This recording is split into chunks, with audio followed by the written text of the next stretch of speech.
glaube, extrem wichtig beim Thema Nachhaltigkeit ist es, dass jeder mitmachen kann, dass jeder mit dabei sein kann, dass jeder seinen Beitrag leisten kann. Das fängt bei kleinen Sachen des täglichen Lebens an. Wir bieten zum Beispiel einmal im Jahr die Umsteigertage an, wo wir für eine Woche den ÖPNV gratis anbieten. Das heißt, all die Angebotssteigerungen, die wir das ganze Jahr realisieren, kann man in einer Woche mal selber ausprobieren. Und wenn man dann selber merkt, es geht eigentlich mittlerweile ganz cool mit Bus und Bahn, da kann man sich natürlich gerne das Kärnten-Ticket kaufen und kann dann selber öffentlich zur Arbeit pendeln oder in seiner Freizeit öffentlich unterwegs sein und leistet dann selber schon einen kleinen Beitrag.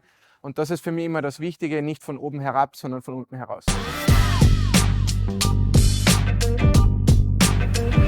Nachhaltigkeit und Tourismus gehört untrennbar zusammen. Es gibt ein sehr kluges Zitat, das heißt, Nachhaltigkeit alleine ist kein touristisches Produkt, aber ein touristisches Produkt, das nicht nachhaltig ist, ist nicht mehr marktfähig.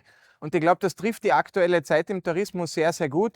Wir unterstützen das zum Beispiel dahingehend, dass wir bei der Förderung von touristischer Infrastruktur nachhaltige Bauweise als Fördervoraussetzung mit drinnen haben. Und ich glaube, das zeigt auch schon, was wir für eine Erwartungshaltung haben, auch an den Tourismus in diesem Land, und den leben wir gemeinsam mit unseren Touristikerinnen und Touristikern. Ich bin selber seit 3 Jahren Papa und wenn man selber ein Kind hat, verändert das den Blick auf die Welt doch sehr, sehr stark. Und das ist auch für einen Politiker oft einmal sehr, sehr gut, wenn man sich dann Gedanken darüber macht, was heißt das jetzt nicht nur für mich, sondern was heißt das jetzt irgendwann für meinen Buben? Was hinterlassen wir da tatsächlich? Es ist zugegeben, hat das noch nicht viel mit Enkeltauglichkeit zu tun. Das ist ein bisschen die Gnade der späten Geburt, die ich habe.